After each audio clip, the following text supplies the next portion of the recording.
Up, everyone? Welcome to the vlog. Peak week day number 1. I'm gonna do a short little series of peak week. You know what I'm saying? Things have been kind of crazy, so I haven't been really able to vlog like that. But we're gonna try to do this daily thing for the upcoming week or days. You know what I'm saying? Got 2 gallons of water right now. That's all it's been taking. My body has started the flushing process. Skin's getting paper thin. Everything is going to plan. In my last leg day yesterday, I got a couple clips of that I might post a little bit later. Other than that, yeah, I'm about to get this meal number 1 in. And yeah, sit back, relax, enjoy the vlog. Peak week day 1.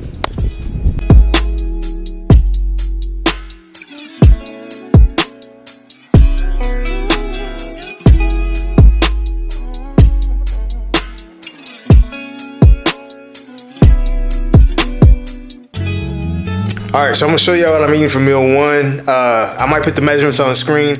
Honestly, I don't even know them for real.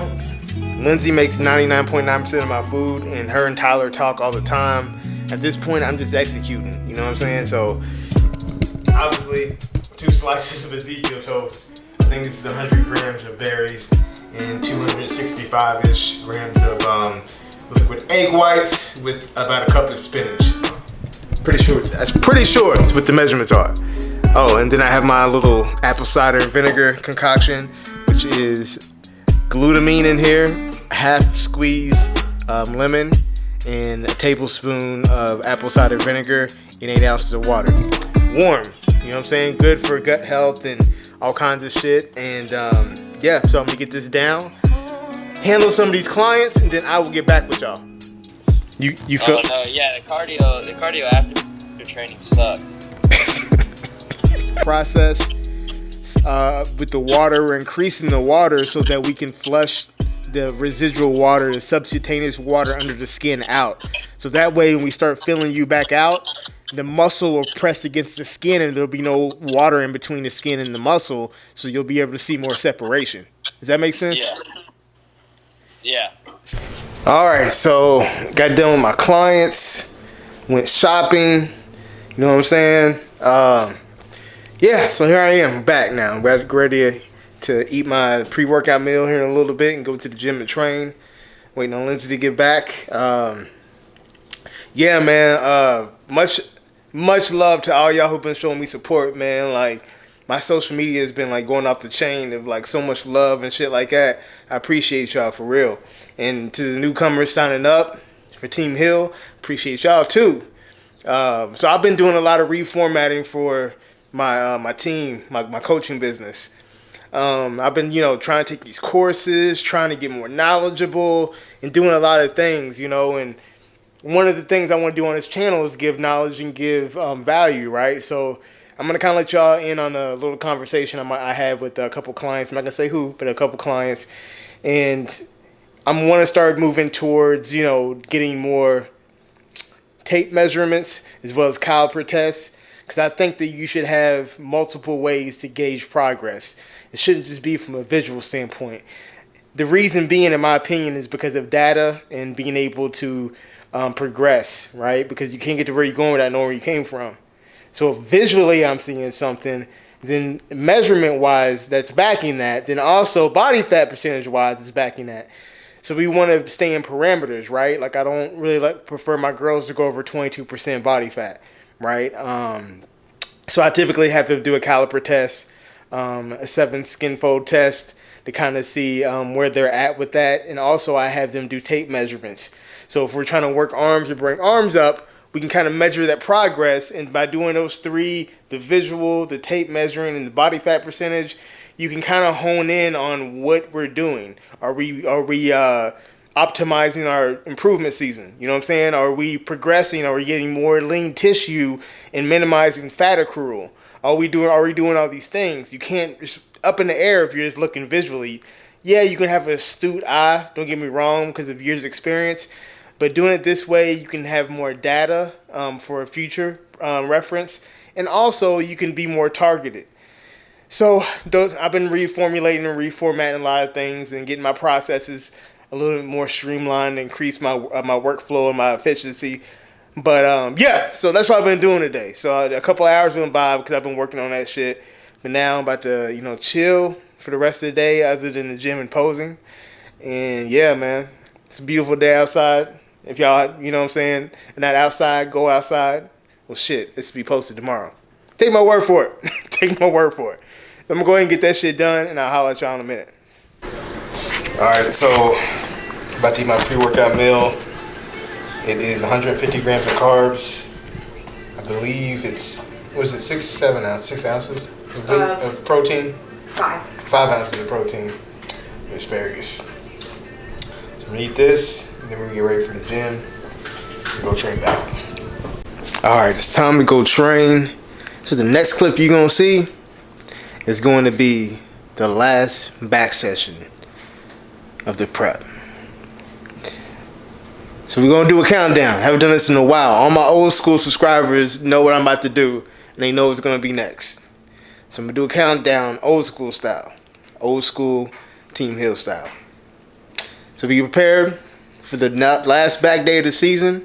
Maybe not the season, but the prep. In 3, 2, 1.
Alright, so back from the gym. Hope y'all like that edit.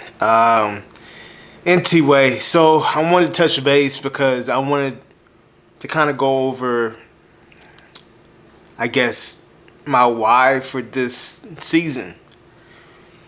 And if I get emotional, man, like, God, I'm trying not to. So back in 2000, I found my first muscle and fitness magazine. I was going to work with my mom, and I I saw, shows you how old I am. I went to a magazine stand in Walgreens, and I saw The Rock. And I was like, oh shit, my mom, can you please get this for me? She's like, yeah. I didn't know it was a Muscle and Fitness magazine. I saw The Rock on it. I was a huge Rock wrestling fan, WWF, all that. So we get back to our office, and I'm looking through it, and I'm seeing all these, like, bodybuilders who look like superheroes. You know what I'm saying? At the time, I didn't even think they were real. I'm like, there's no way somebody can look like that. I'm 12. I'm about 12 years old, yeah. And I'm like, man. So then the next day, I went back to work with my mom because it was in the summer, so I was just going to work with my mom every day. And I'm like, Mom, can you give me this magazine? And it was like another Muscle and Fitness. And then it was a Flex magazine. And then so on and so forth.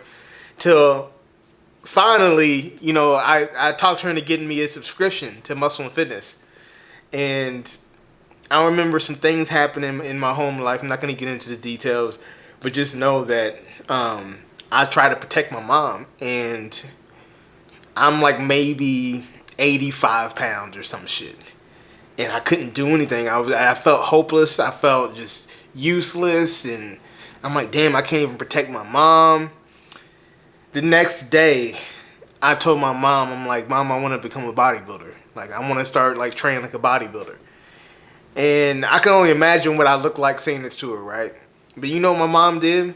She took a picture of me. She goes, Flex. I flex. If I find this picture, I'm gonna show y'all one day. But she took a picture of me and said, my hero. It was a Polaroid, it was back in the day. And wrote on there, my hero, and put it on the refrigerator, right? And I'll never forget that. So then, a couple months go by, and I'm doing push-ups every day.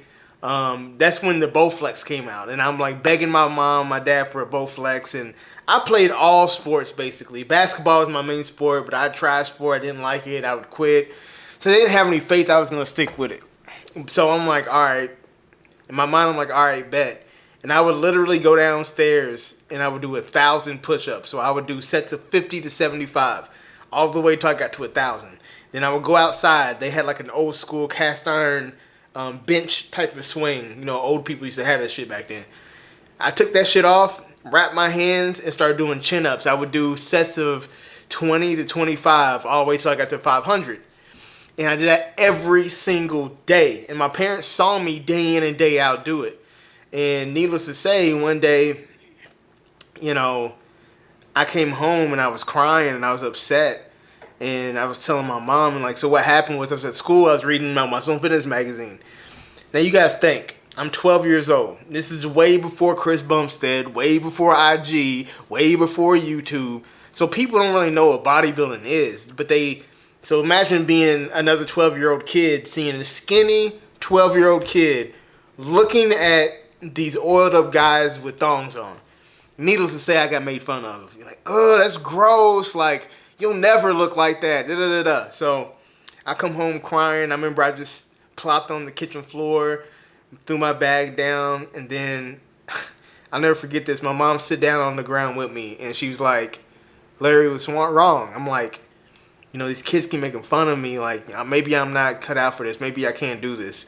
And she got on me. She goes, you need to stop. Stop right now. Because they don't understand because they're not meant to understand because they're meant to follow and you're meant to lead. You're a leader. And, I'm hearing her, but I don't know. It's not clicking, right? And she, throughout the course of the year, she would always say that, Larry, you're a leader. You're a leader. You're a leader. You're a leader. And she just reaffirmed my dream. And I remember getting up off of that floor with just such tenacity. And I'm going to either do this or die. So I continued on my regimen. And then fast forward, now it's Christmas. I walked downstairs. My dad and my mom had got me a weight bench with a Weider weight set. And those of you who grew up with me know this shit. My dad got me it was like a workstation at Universal Gym. It had the chest press and the attachment for the preacher curl and, a lat pull down. It was like an all-in-one type of station, right? Multi-station. And I'm just like, I just couldn't believe it. And he's like, I've never seen you stay with anything like you've stayed with this. So we wanted to invest in it. We wanted to invest in your dream. And it's like, man, I just couldn't believe it. Because first of all, my dad is not like he's a man's man. Like, he's very stoic. He's very just not a man of a lot of words. He was a disciplinarian. You know, he's prior service. So he was just very just, you know, a man's man. So for him to say that to me meant everything. And that kind of pushed me over the edge to like really grind. So I did. And I grinded and I grinded. So now we fast forward, I'm 17. And now the muscle's starting to catch up and people are starting to take notice. And the rest is history. And I remember I competed my first show and I won. And everybody was just in awe and shock and surprise except for my mom. And I tell you what, man, she believed in me when nobody believed in me. She wasn't surprised when I won my first show. She wasn't surprised when I won my first and my second overall. She just smiled and said, I told you. I told you you'd be here. My baby would be here. I knew you would be. She would always say that to me. She'd always be telling her friends about me, showing pictures to her friends, you know, and she was just so proud. And I remember before she passed in August. And I remember by the time I had gotten to the hospital, they were just keeping her there. She was hooked up to the ventilator, and I don't wish that upon anybody. You know what I'm saying? Seeing your mom like that, and especially how close I was with my mom. My mom was my everything. And I remember I whispered in her ear. I said, your son is going to make something of himself. And I'm going to make you proud. And, you know, a lot of people would say, she's already proud of you and she was already... That's not what I meant. My mom knew what I meant. That meant I'm going to live up to my full potential. I'm going to live up to my full potential because I have yet to do that. And I know that I was put here to achieve great things. I know that I was put here for a higher purpose. And it is up to me to fulfill that promise to my mom. I'd be doing her a disservice, myself a disservice, and those around me a disservice if I did not keep that promise. So this year is dedicated to my mom because she always believed that I was great, it can be something great. She always believed that this little 80-something-year-old pound kid could be a bodybuilder, a pro.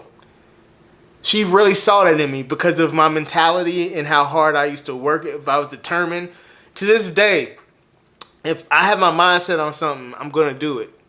And I'll use my mom's words. She'd say, if Larry has his mindset on something, for the good or for the bad, only thing you can do is step back and watch because he's going to accomplish it and he's going to do it. And I have literally done that. And I'm not done yet. So this season is dedicated to my mom. The dopest, realest, funniest, charismatic, loving person that I have ever met in my entire life. And those of you who know me personally, know her, will attest to that. More people called her mom than by her name. That's just the type of person she was. And I want everybody, I want to continuously talk about my mom so people can know what type of woman she was. So without making this video too long, you all need to figure out what your why is for doing what you're doing, because that will guide you through your life. If you really try to think about your why and you can't figure one out, you probably shouldn't be doing what you're doing. And if you are doing something that you love, make sure you have a good, sound, foundational why to get you through those tough times when shit ain't going right. 'Cause I'm telling you right now, those times are coming. But when you make it through those times with your resilience, you know what I'm saying, and your discipline, your dedication, you're going to be so much better for it. Because all of us sometimes need to flop down on the ground in the kitchen and cry. But sometimes we have to realize that without rain, without pain, we cannot understand the sunshine to the fullest extent. But I want to leave y'all with that. Thanks for whoever watched this long. I kind of vented to y'all, so I appreciate it. This is episode 1 of Peak Week. Obviously, I'll be recording tomorrow and the day after and the day after. So I hope y'all enjoyed this vlog. I'm a little rusty at vlogs. It's been a while since I made one. So bear with me, but I promise you they're going to keep getting better throughout the week. So like and subscribe. It helps my channel. And holla at your boy. I'll see y'all tomorrow. Peace.